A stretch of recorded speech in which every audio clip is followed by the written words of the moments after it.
Morning भाई सभी को। Morning sir. आवाज आ रही है क्या? Yes sir.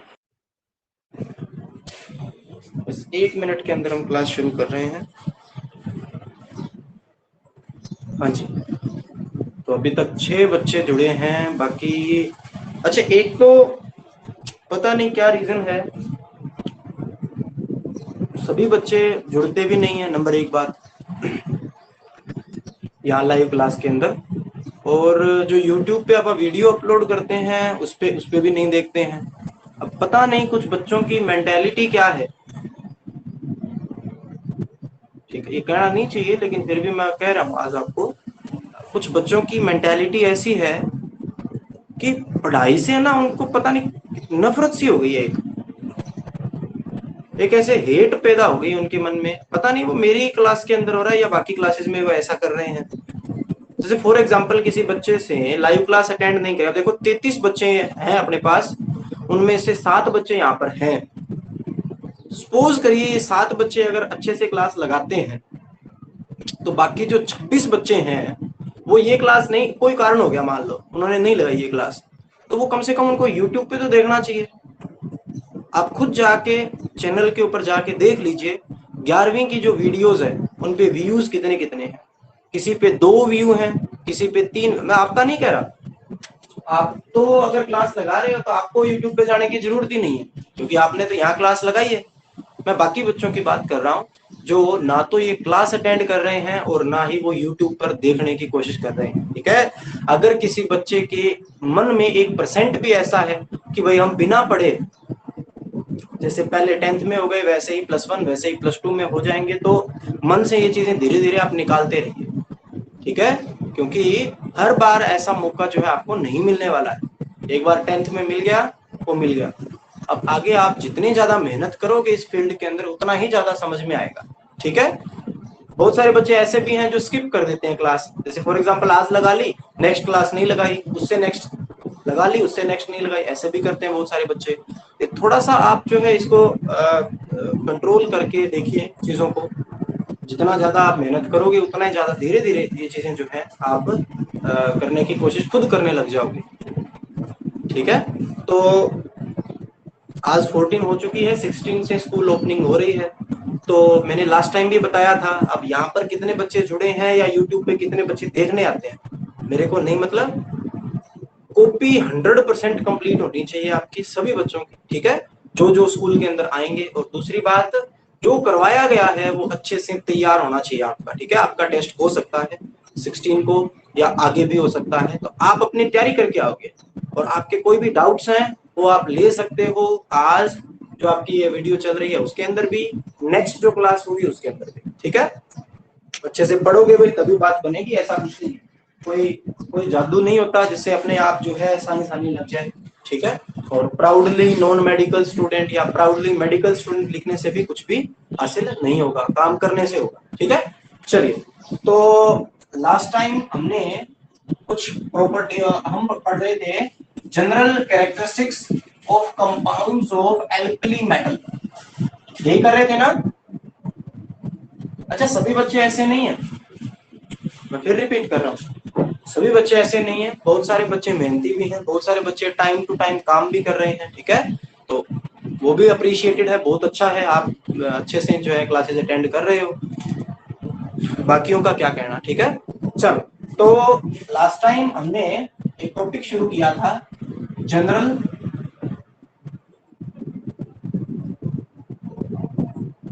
Characteristics of compounds of alkali metals.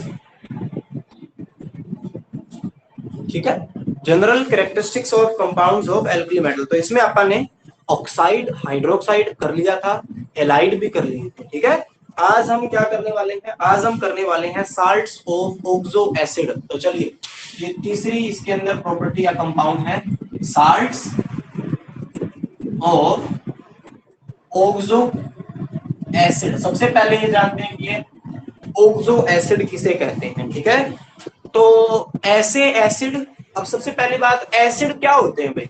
Acid हमें क्या देते हैं, बताएगा कोई? एसिड्स हमें क्या देते हैं, कोई भी बताए बच्चा आप में से।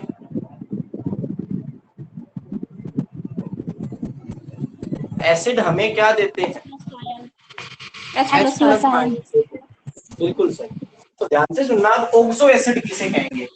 वो एसिड जिनका जो H प्लस है, जिसको आप प्रोटॉन कहते हैं, यानी एसिड जो लूज करते हैं ना H प्लस, उसको प्रोटॉन भी कहा जाता है, याद रखना।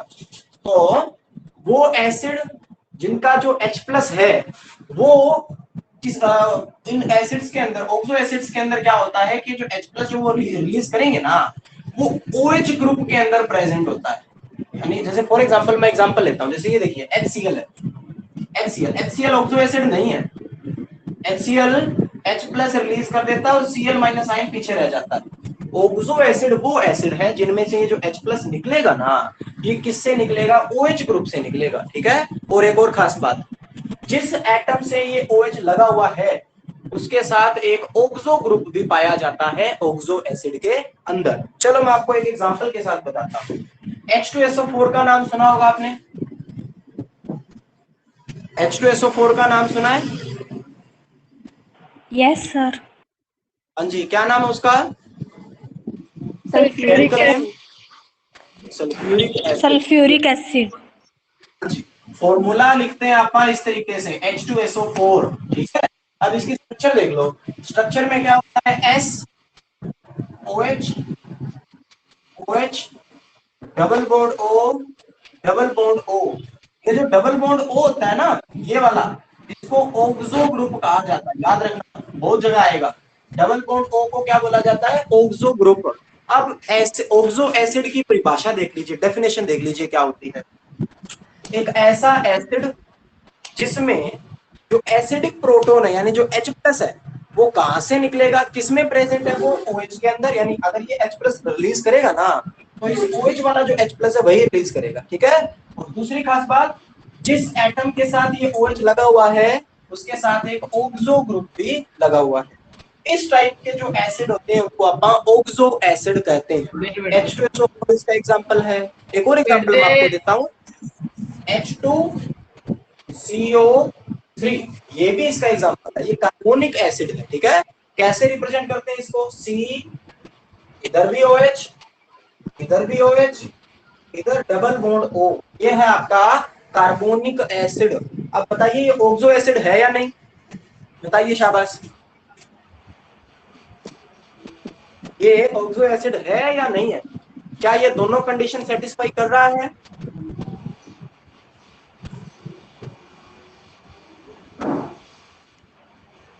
बताइए।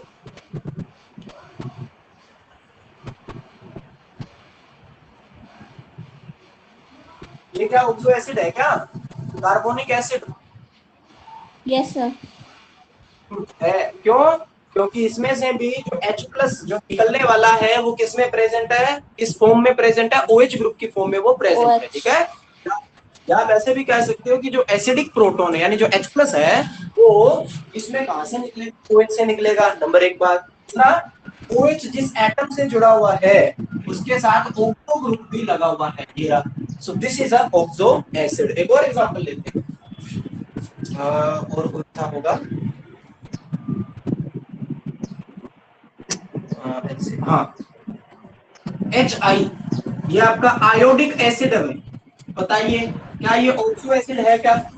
HI, क्या ये ऑक्सो एसिड है?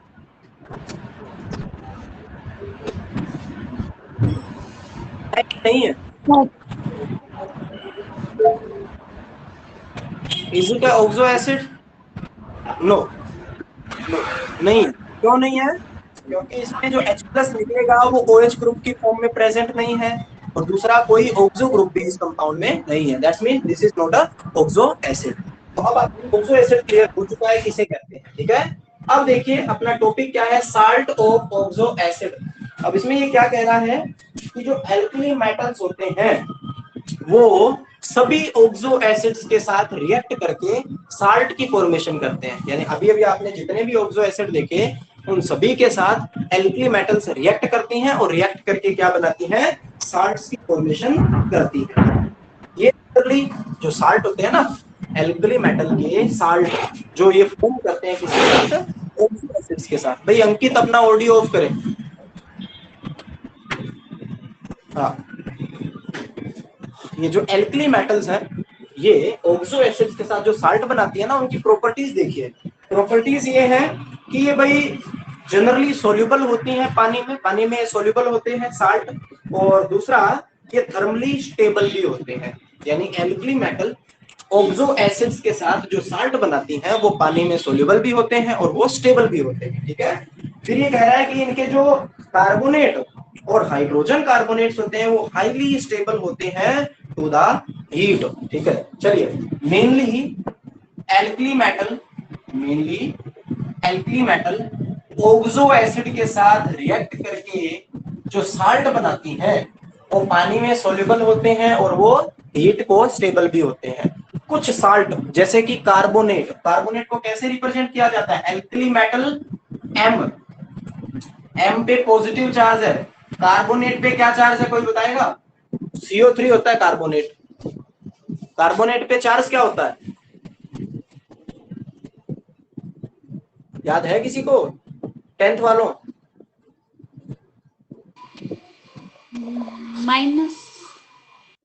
-2।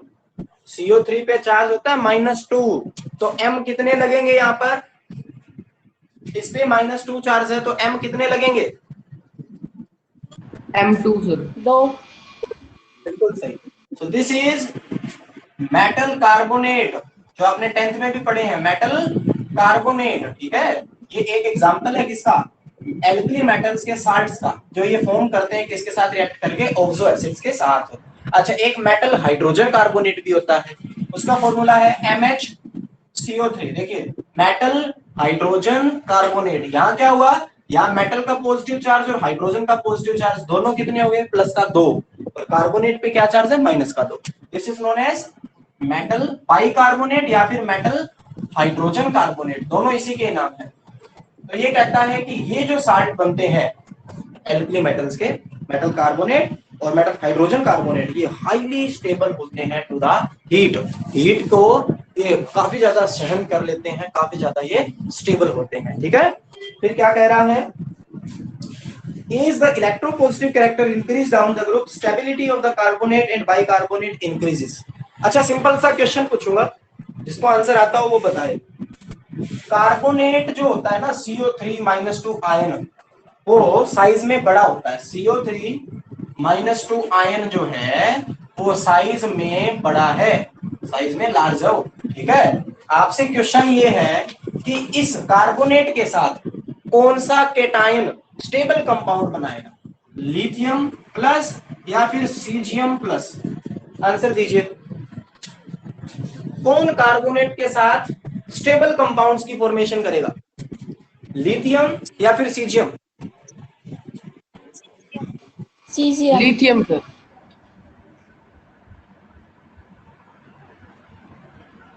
सीजियम किसने कहा, लिथियम सर। सर मैंने, अंकित ने लिथियम कहा है, वर्षा ने सीजियम कहा है, और भी कोई बोल रहा है क्या? हाँ जी बताइए, और कोई, और तो कोई ऑप्शन ही नहीं है, या तो लिथियम है या सीजियम है। चल बता देते हैं, caesium is the right answer. Reason, क्योंकि लार्ज साइज के एनायन को लार्ज साइज का कैटायन जो है वही स्टेबलाइज कर सकता है। तो सीजियम जो है कार्बोनेट के साथ जो कंपाउंड बनाएगा वो सबसे ज्यादा स्टेबल आपको मिलेगा।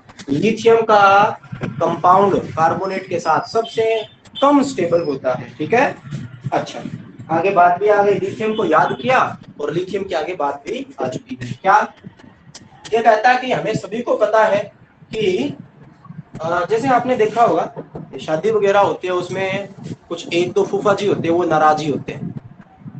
सुना ना आपने ये बात, आपने सुना भी होगा, आपने में भी देखा भी होगा कोई शादी हुई हो तो। ठीक है, और वैसे ही लिथियम जो वो एक फूफा जी की तरह ही है, सारा कुछ सही चलता होना, इतने में इसकी बात आ जाएगी। अभी अभी हमने क्या कहा कि इनके जो ये साल्ट होते हैं ये हाईली स्टेबल होते हैं, सब कुछ बिल्कुल सही चल रहा था, सब स्टेबल है, सब कुछ सही। अच्छा, अब लिथियम आ गया। ये क्या कहता कि लिथियम का जो बिहेवियर है वो अनयूजुअल है। क्यों? क्योंकि लिथियम का जो कार्बोनेट होता है, क्या फॉर्मूला बनेगा लिथियम के कार्बोनेट का? Li2CO3। कहता है लिथियम का जो कार्बोनेट है वो कम स्टेबल होता है टू द हीट। इसको थोड़ी सी भी हीट मिल गई, ये तो हम अभी भी कह रहे थे कि लिथियम का कार्बोनेट जो है वो कम स्टेबल है। रीजन क्योंकि लिथियम का साइज छोटा है और ये कार्बोनेट जो आयन है उसका साइज बड़ा है, इसलिए कम स्टेबल है। थोड़ी सी हीट मिलते ही ये टूट जाएगा और बनाएगा क्या? मेरे को आंसर दें। कार्बोनेट को हीट मिल रही है, कौन सी गैस निकलेगी बाहर? CO2 sir. बिल्कुल सही। निकाल दीजिए CO2 गैस, प्लस में क्या बच गया भाई? C निकल गया, O2 निकल गया, यहाँ बच गई एक O, तो यानी Li2O की फॉर्मेशन होगी। सब कुछ सही चल रहा था जैसे शादी में चलता है, लेकिन फिर एक नाराज फूफा जी, वही वाली बात, सब कुछ सही चल रहा था, ये लिथियम जी आ गए। क्या कहते हैं कि हमारा जो कंपाउंड है भाई वो स्टेबल नहीं है, थोड़ी सी हीट मिलते ही हम टूट जाएंगे। किसमें?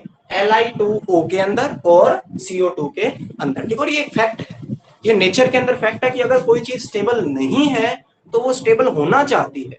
फॉर एग्जाम्पल, आप बस में सफर कर रहे हो, आप बस में सफर, आप खड़े हो, इसका मतलब आप स्टेबल नहीं हो, आप चाहोगे कि आप स्टेबल हो जाओ।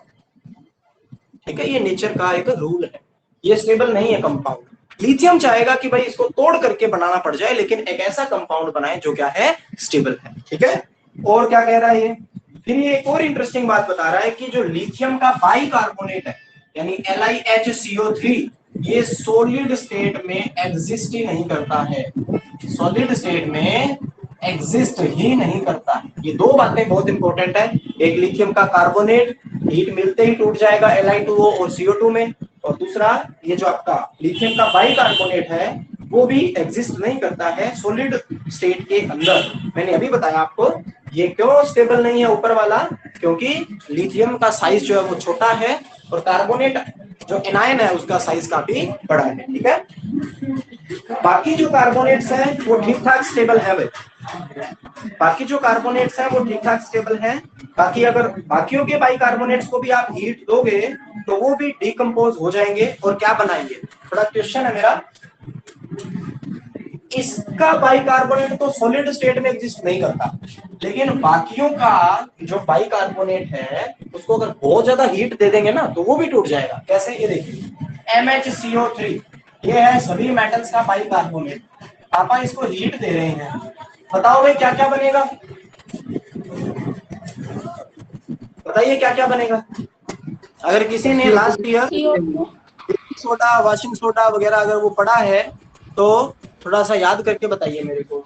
ये मेटल का बाई कार्बोनेट है, CO2 निकल गया, प्लस में और MH के आगे 2 H है, यहाँ एक O बचा है, O MHCO3 के आगे 2। अच्छा, इसके आगे 2 लगा देते हैं। अब H2O निकल गया, एक H2O की फॉर्मेशन होगी भाई, इधर दिख रहा है? हाँ दिख जाएगा, H2O की फॉर्मेशन हो जाएगी। क्यों? क्योंकि 2 H, इसको थोड़ा सा खोल के लिख लेते हैं, जैसे कि कैसे MHCO3 MHCO3, इसमें से अपन ने एक CO2 निकाल दी, यानी कि ये CO2 निकल जाएगी, एक O बच जाएगा यहाँ पे, तो ये CO2 निकल गई, एक O बच गया। HHO, H भी निकल गया, ये भी निकल गया, ये भी निकल गया, किसकी फॉर्म में? H2। बचा क्या? 2M और एक CO3, यानी कि M2CO3। यानी अगर आप किसी भी एल्कली मेटल के बाई कार्बोनेट को हीट करोगे तो CO2 H2O तो बनने ही बनने हैं, प्लस में उसका कार्बोनेट आपको मिल जाएगा। ये आपने बेकिंग सोडा, वॉशिंग सोडा वाले केस में पढ़ा था। ठीक है, आप जब बेकिंग सोडा को हीट करते हो तो आपको ये वॉशिंग सोडा की फॉर्मेशन होती है, इसमें थोड़े 10 मॉलिक्यूल H2 के ऐड कर दोगे ना तो ये वॉशिंग सोडा बन जाएगा। ठीक है, सो ये थी भाई reaction salts of oxo acid की। ठीक है, क्लियर है भाई ये टॉपिक? ये टॉपिक क्लियर है? बताइए। Yes sir. कोई डाउट है तो बता दीजिए। इसमें साल्ट, सोप, ऑक्सो एसिड के अंदर कोई डाउट है तो वो बता दीजिए, चैट में बता दीजिए। लास्ट से लास्ट कौन सा? खुशबू लास्ट कौन सा? ये रिएक्शन क्या? ये रिएक्शन करवानी है? खुशबू ने लिखा है चैट में लास्ट से बता दो सर। अच्छा ये रिएक्शन, कोई दिक्कत नहीं। देखो सिंपल सा फैक्ट था कि भाई लिथियम का जो बाइकार्बोनेट है वो तो सॉलिड स्टेट में एग्जिस्ट करता ही नहीं है। बाकियों के जो बाइकार्बोनेट यानी इस टाइप के जो कंपाउंड है, यहाँ पे Na लग जाएगा, K लग जाएगा, Rb लग जाएगा, CS लग जाएगा, ये ठीक ठाक स्टेबल है। लेकिन इनको अगर और ज्यादा हीट दी आपने तो ये भी टूट जाएंगे। ये रिएक्शन याद करने का तरीका मैंने बताया था कि वैसे तो सभी को पता है कार्बोनेट को हीट करते हैं तो CO2 निकलती है, लेकिन यहाँ पे दो मॉलिक्यूल्स हमें लेने पड़ेंगे क्योंकि रिएक्शन बैलेंस नहीं हो रही थी। तो MHCO3 MHCO3, यहाँ से CO2 निकाल दी हमने, यहाँ से CO2 निकाल ली, वो ये रही। अच्छा एक O बच गया यहाँ पे, HHO H2O बन जाएगा, ये रहा। M2 CO3, ये रहा। ठीक है। सो अगर आप किसी भी एल्कली मेटल के बाइकार्बोनेट को हीट करोगे तो H2O CO2 ये तो मिलेंगे, प्लस में आपको मेटल कार्बोनेट भी मिलेगा। क्लियर है भाई? ये अब क्लियर? अब क्लियर है? ओके ठीक है। चलिए नेक्स्ट जो है अपन टॉपिक पढ़ते हैं एनामलस। ये टॉपिक खत्म हो चुका है भैया, जनरल कैरेक्टरिस्टिक वाला जो टॉपिक है वो खत्म हो चुका है। ठीक है। अब देखो नेक्स्ट टॉपिक कौन सा है, और नेक्स्ट बहुत ही सिंपल सा टॉपिक है anomalous behaviour of lithium. Anomalous behaviour of lithium. तो जैसे थोड़ी देर पहले मैंने शादी वाला एग्जांपल दिया था, उसमें सारे मिलजुल के रहते हैं, लेकिन जो वो नाराज फूफा जी है वो अलग ही रहते हैं। बिल्कुल वैसे ही ग्रुप 1 के जितने भी मेंबर हैं, ग्रुप 1 के जितने भी मेंबर हैं, सोडियम, पोटेशियम, रुबिडियम, सीजियम, उनकी प्रॉपर्टीज लगभग मैच करती हैं। लेकिन जो ये लिथियम है ना, जो पहला मेंबर है ग्रुप 1 का, उसकी जो प्रॉपर्टीज हैं वो बाकी मेंबर्स के साथ मैच नहीं होती। ठीक है। इसी यूनिक बिहेवियर को, अलग बिहेवियर को हम क्या बोलते हैं? एनामलस बिहेवियर कहते हैं। ठीक है। तो सबसे पहला जो क्वेश्चन आता है मन में वो ये, व्हाई, क्यों लिथियम एनामलस बिहेवियर यानी कि अलग बिहेवियर शो क्यों करता है? ये तो बाद की बात है कि कौन कौन से प्रॉपर्टीज है जो लिथियम अलग शो करता है बाकियों से। पहला क्वेश्चन कि ये जो है एनामलस बिहेवियर शो ही क्यों करता है, तो उसके आंसर लेते हैं अपन। सबसे पहला रीजन एनामलस बिहेवियर शो करने का ये है कि साइज स्मॉल है इसका। एटम का साइज, बिल्कुल सही, जो साइज है चाहे लिथियम के एटम का हो चाहे लिथियम के आयन का हो, जो साइज है वो काफी ज्यादा स्मॉल होता है, काफी ज्यादा स्मॉल होता है। पहला रीजन इसकी यूनिक प्रॉपर्टीज का, साइज लिथियम के एटम और लिथियम के आयन का दोनों का बहुत ज्यादा स्मॉल होता है। दूसरी बात, आयनाइजेशन एंथैल्पी ज्यादा होती है ना, तो आयोनाइजेशन एंथैल्पी क्या होगी? ज्यादा। अगर साइज, बिल्कुल सही, अगर साइज छोटा है तो मतलब उसमें से इलेक्ट्रॉन निकालना बहुत ज्यादा मुश्किल होगा और आयोनाइजेशन एंथैल्पी जो है वो काफी ज्यादा हाई होगी। ठीक है। और देखते हैं। अच्छा, अगर इलेक्ट्रॉन निकालना मुश्किल है इसका मतलब इसका जो इलेक्ट्रोपॉजिटिव कैरेक्टर है वो काफी कम है। इलेक्ट्रोपॉजिटिव का मतलब इलेक्ट्रॉन को लूज करने की टेंडेंसी, तो भाई इलेक्ट्रॉन निकल ही नहीं रहा, इसका मतलब इसका जो इलेक्ट्रोपॉजिटिव कैरेक्टर है वो काफी कम। ठीक है। अच्छा, तीसरी, इसका मेल्टिंग और बॉइलिंग पॉइंट हाई है ना। हाँ बिल्कुल, लिथियम का आगे पढ़ेंगे आप, वो आ जाएगा कि इसकी कौन कौन सी प्रॉपर्टीज अलग है बाकी मेंबर से, वो उसमें पढ़ेंगे आप। यहाँ हम पढ़ रहे हैं कि ये अलग बिहेवियर शो ही क्यों करता है।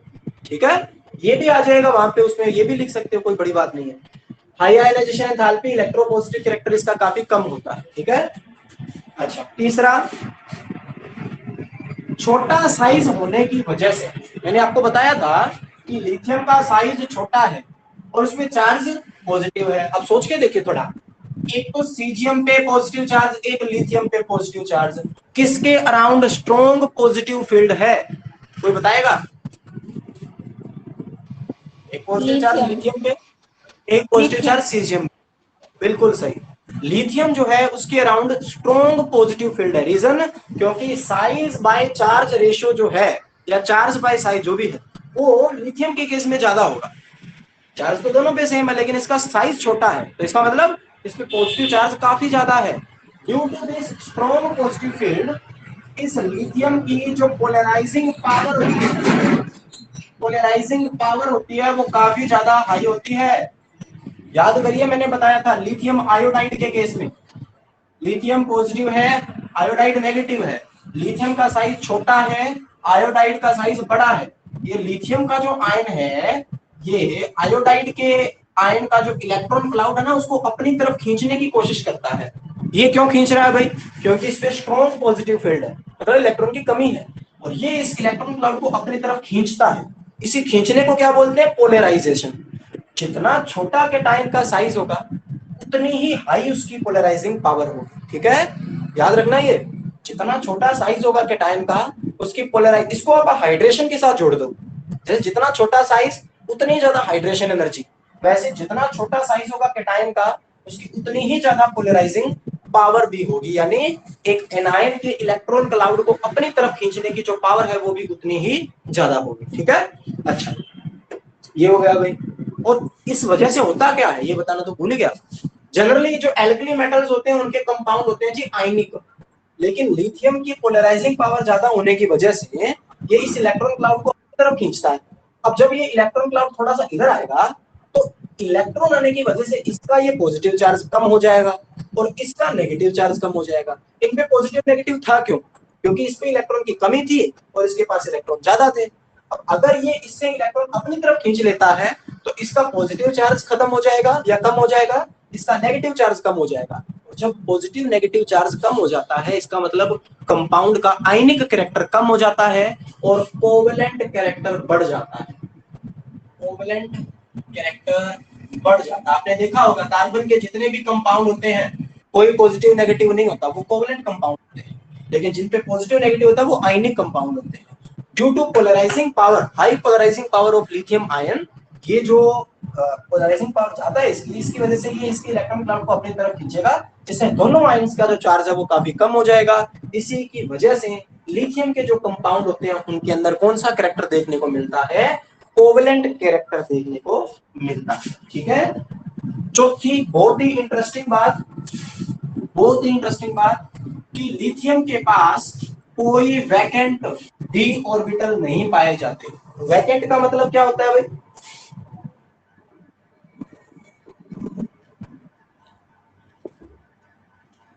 वैकेंट का मतलब क्या होता है? वैकेंट किसे कहते हैं? किसी को पता है?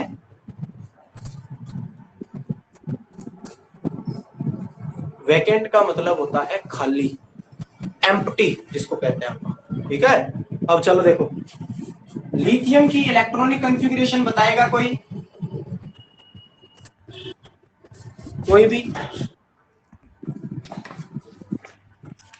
सभी बिल्कुल भाईचारा बनाए रखें, सभी को बोलने का मौका दें। 1s2 2s1। बिल्कुल सही। लिथियम की कॉन्फ़िगरेशन है 1s2 2s1। अब मेरे को एक बात बताइए, 2 के पास क्या कौन कौन से ऑर्बिटल्स होते हैं?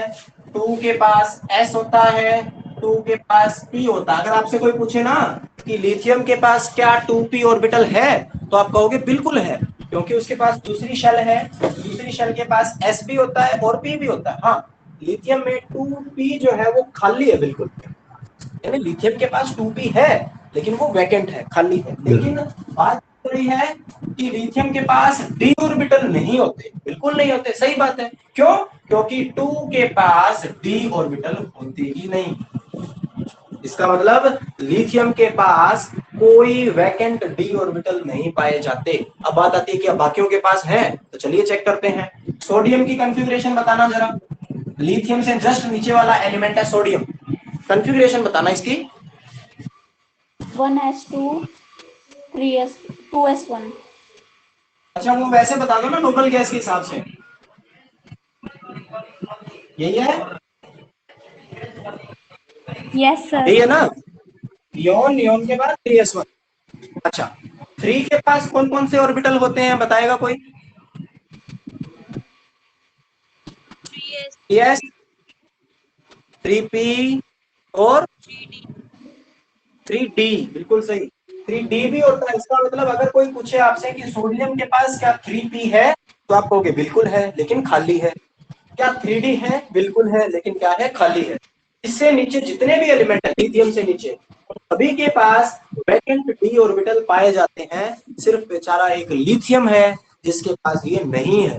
तो भाई इतने सारे रीजन हैं, इसी की वजह से जो फूफा जी हैं अपने लिथियम जी, वो नाराज हैं। ठीक है, बाकी मेंबर से अलग अलग प्रॉपर्टीज वो शो करते हैं। ठीक है, जैसे फॉर एग्जांपल अगर बाकी सारे बिल्कुल नॉर्मल चाय पी रहे हैं तो फूफा जी क्या कहेंगे कि भाई मेरे को तो फीकी चाय चाहिए। और क्या होंगे बाकी, जो आप देखते हो कॉमनली गेस्ट आते हैं घर में, तो बाकी कहते हैं कि भाई हम तो बिल्कुल नॉर्मल जो रोटियां आप खाते हो वही खाएंगे, लेकिन फूफा जी जो नाराज है बिल्कुल, वो क्या कहेंगे, भाई इनके वो मत लगाना, वो घी वगैरह जो वो मत लगाना। ऐसी कुछ डिमांड होती है नाराज फूफा जी की।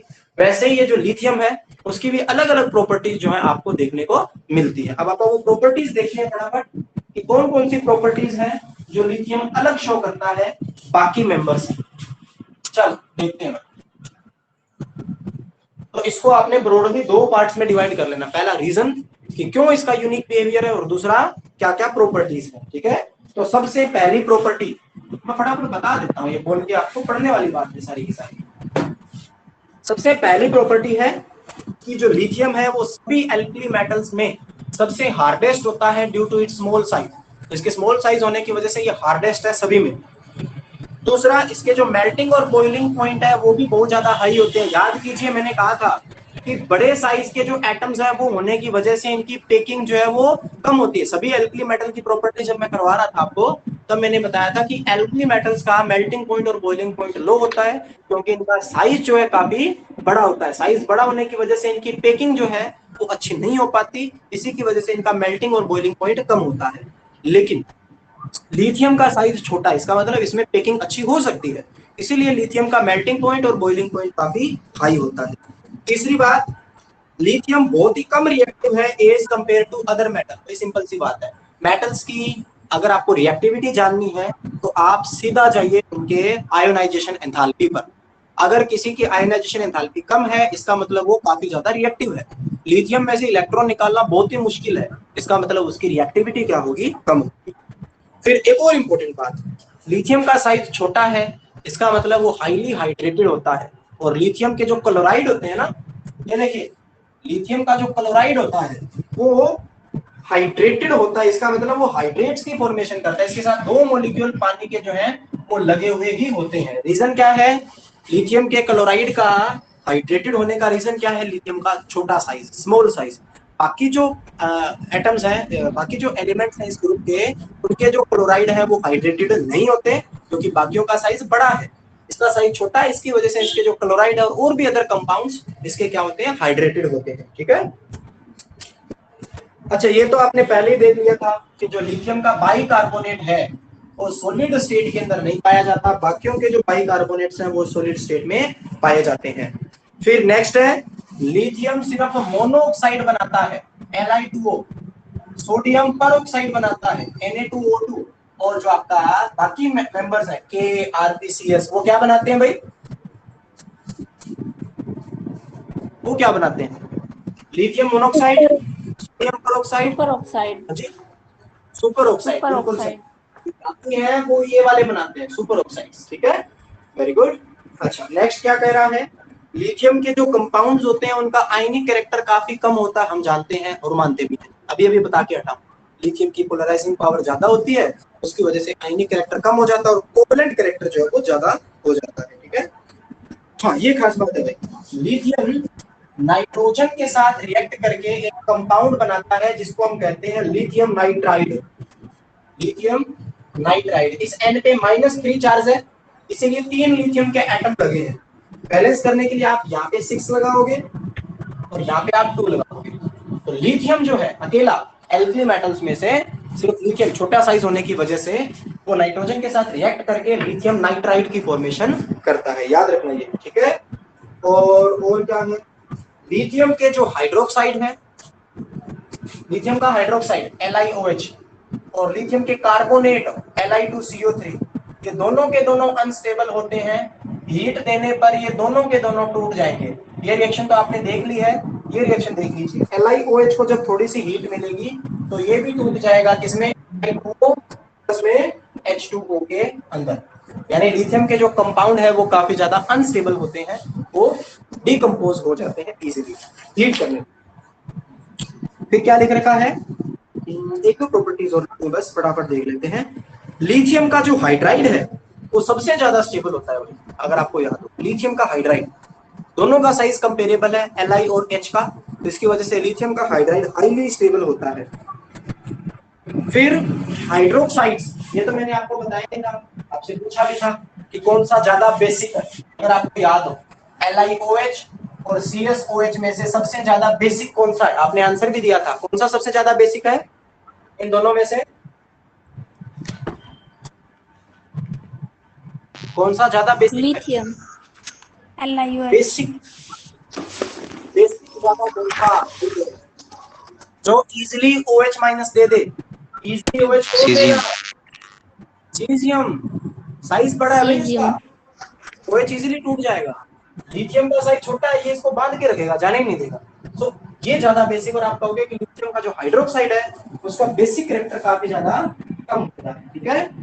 और क्या है भाई इसमें, हाँ एक लिथियम हाइड्रोजन, जी हाइड्रोजन एंथैल्पी आई होती है इसकी, बिल्कुल वही बता रहा था, लास्ट पॉइंट रह गया था कि जो लिथियम के आयंस है उनका साइज छोटा होता है और उसकी वजह से ये जो है सबसे ज्यादा हाइड्रेट होने वाला आयन है। So these were analysis behaviour of lithium. अब ग्रुप 1 मेटल्स में अपने छोटे छोटे 2 टॉपिक रह गए हैं, एक तो डायगोनल रिलेशनशिप लिथियम की मैग्नीशियम के साथ और एक इन एल्कली मेटल्स के यूज, ठीक है। तो अब प्रोबेबली अपनी ऑनलाइन क्लास तो नहीं लगेगी आपकी, तो 16 को सीधा डायरेक्ट वही क्लास लगेगी ऑफलाइन। तो सभी के सभी बच्चे जो है 16 को प्रेजेंट रहें, अगर अच्छे से चीजों को समझना चाहते हो, कॉपीज चेक होनी है, और दूसरी बात आपकी जो है स्टडी जो है वो रेगुलर कंटिन्यू यही से होगी भाई, ठीक है। मैं बिल्कुल भी 1% भी ये रिस्क नहीं लेना चाहता कि दोबारा से जो है काम शुरू करवाया जाए,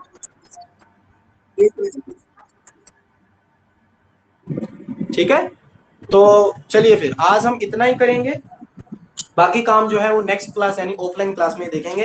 अपना होमवर्क कंप्लीट कर लेना और प्लस में आप पढ़ने वाला काम भी जो है वो साथ के साथ करते रहें। Thank you.